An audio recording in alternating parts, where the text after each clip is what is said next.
Right, I wasn't expecting to make a video about this, but here we go. We are in the middle of a teardown of a Qui-Gon Hilt, Legacy Hilt from Galaxy's Edge. Somebody asked on the Galaxy Edge Discord server about taking it apart because it wasn't charging anymore and can the battery be replaced, and I took a shot at it and I've got the electronics out, and so I haven't taken this apart yet, but I want to rehash what I've done real quick so you can take yours apart and hopefully replace the battery if you need to. Initially, this was in like that, and the cap was on. And this little piece here, this little plastic piece, was glued in place over here.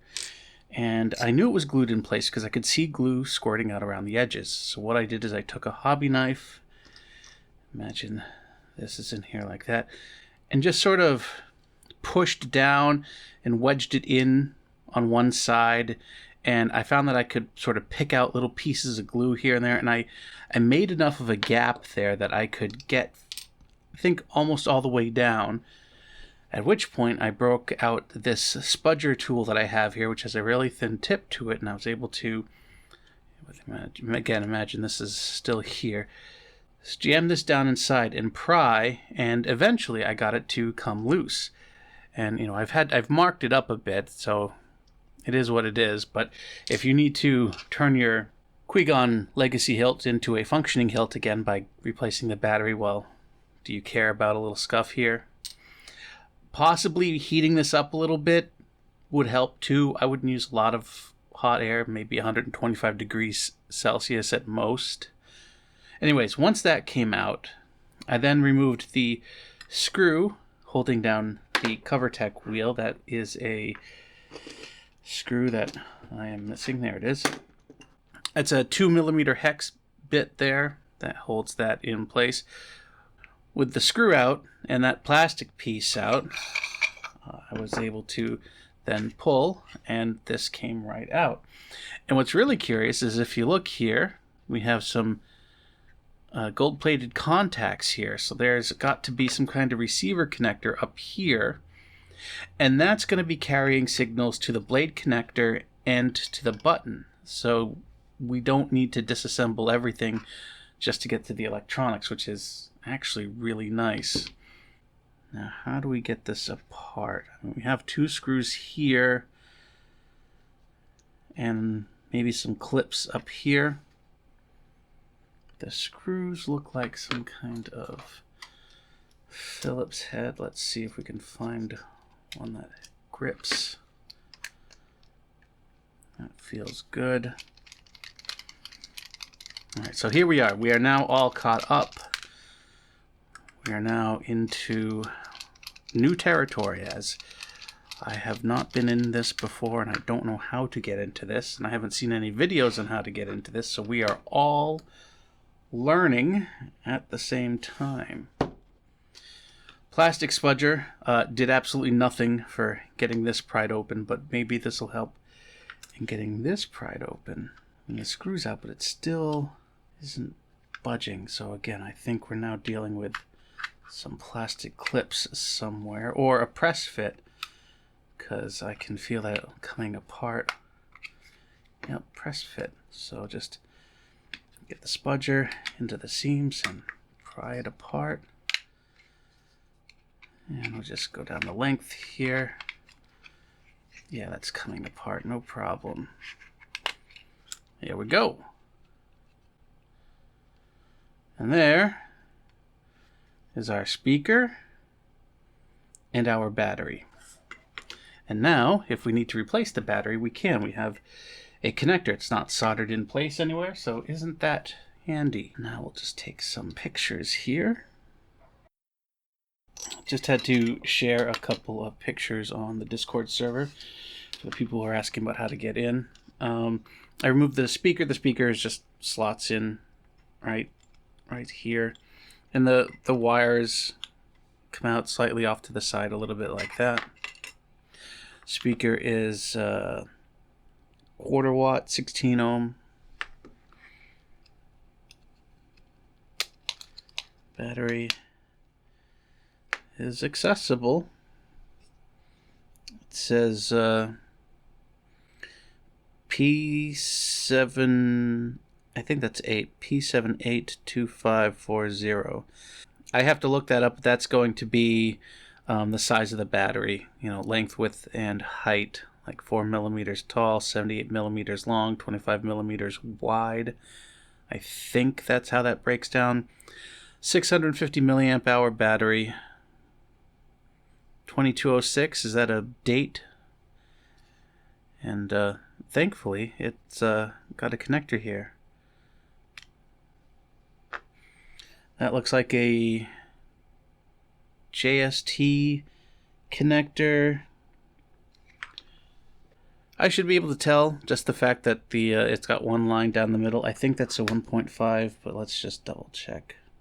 That is a 1.5 millimeter JST connector. There's a 2-letter designation for that type of connector. I forget what it is. It's, I think, PH maybe, I'm not sure.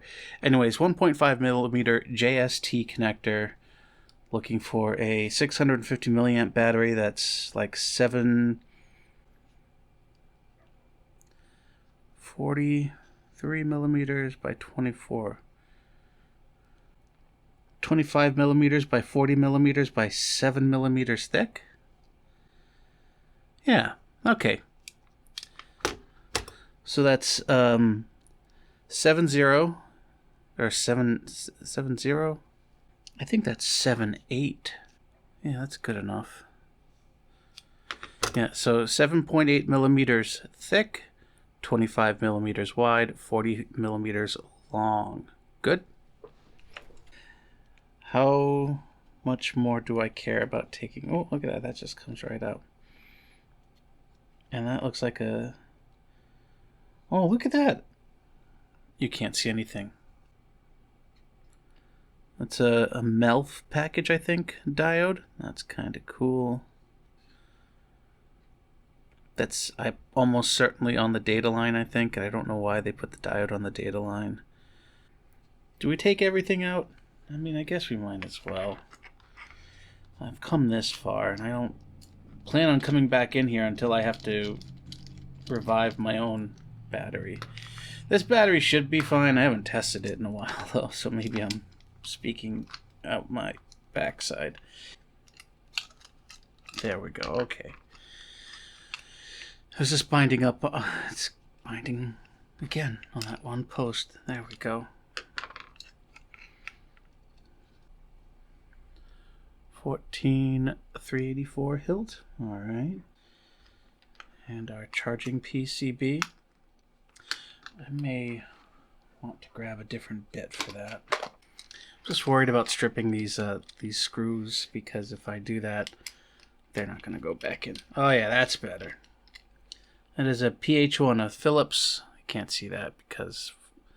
There you go, PH1, so that's a Phillips head 1. Okay.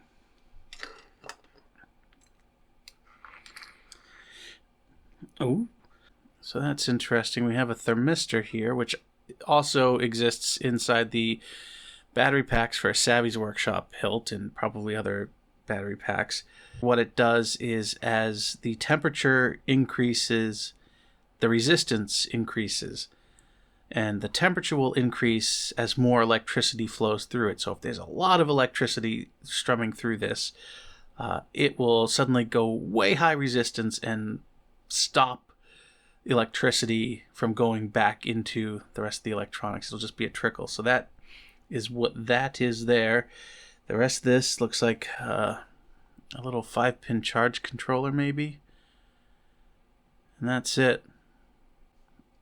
And the lack of a MOSFET there makes me think that underneath here at the top end is going to be a bit of circuitry built into the battery to protect the battery. So the battery protection circuit is in the battery itself. And this is the problem with these Hilts. The battery protection circuit for a lithium polymer battery will protect the battery from overcharging and also from going below a certain voltage, because LiPos, if they go below a certain voltage, become damaged.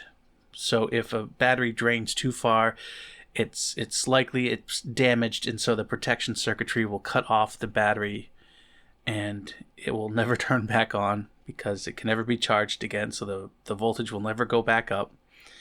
And that's what's happening with a lot of these legacy Hilts that are rechargeable, is the battery drains too far, the protection circuit cuts the battery off from everything else, and now the battery can be charged again because it's been cut off through the electronics in here. Rather than trying to do some kind of jump start to the battery, it's usually best to just buy a new one. And so we know with the markings on here that we need a battery that is as big as or less than 7.8 millimeters thick, 25 millimeters wide, 40 millimeters long, with a JST connector. Cool? All right, now we know. Okay, so let's start putting things back together. That means first we need to put everything back in here. And it was this side, I believe, right? Sure. So this goes in like that. Good.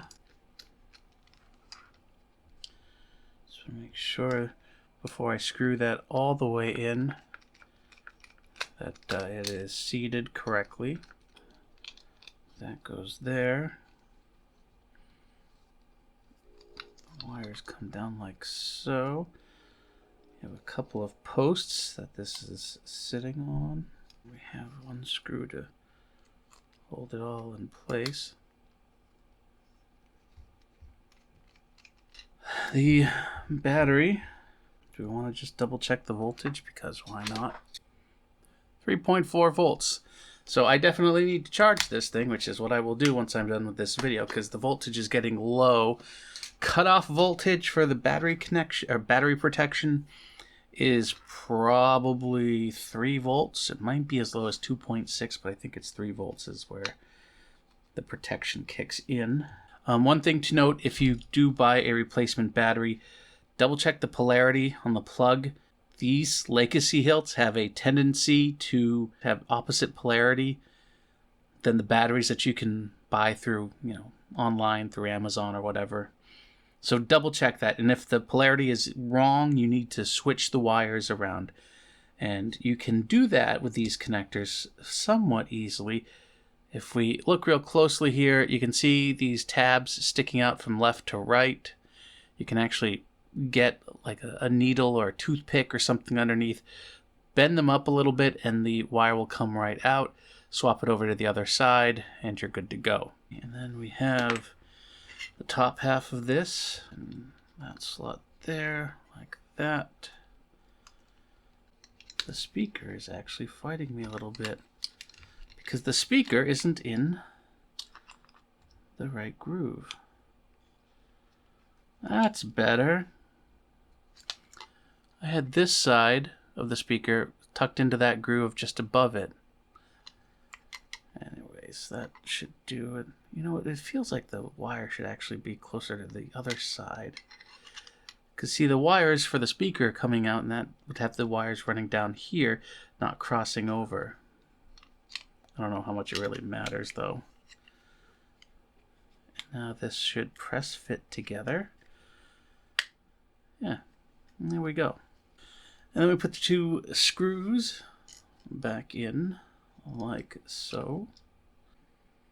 Good. Okay. Now I would like to clean up this old glue before I continue. You see that? That's the old glue that I'm trying to remove. It's sort of, if you're careful, it comes up all together. So you can pull it out in chunks. And for now, I don't intend to put new glue down, but if you were, I think hot glue would be fine. In fact, I would say it's preferred because it'll make disassembly a lot easier in the future. So that when the battery needs replacing again, 5 years time or whatever, or 10 years, you won't have to fight as much to get it apart like you did the first time. Good enough? Sure. And we just slide that back in like so. Where is our cover tech wheel? I need the 2mm hex bit for that. Okay, now that's not coming out anymore. And that should have gone on before that. One thing to point out before the end of this video, I had previously played around with this, and I had taken off some of the stickers that were on it and was trying to clean it up, and I discovered that isopropyl alcohol rubs off or dissolves the black paint as well as whatever this plasticky coating that's over the metal here. And so that there is an area where that coating has been rubbed off. So be very careful with this. I've already got mine scuffed up, but you know, you can always use the excuse, oh, it's customized or it's battle worn or whatever. So I suppose I need to do a couple of things right before we conclude this video. The first is to put a blade in and make sure this thing still works. Now, 3.4 volts, I don't expect the blade to be very bright, but surely it'll be fine. Yep.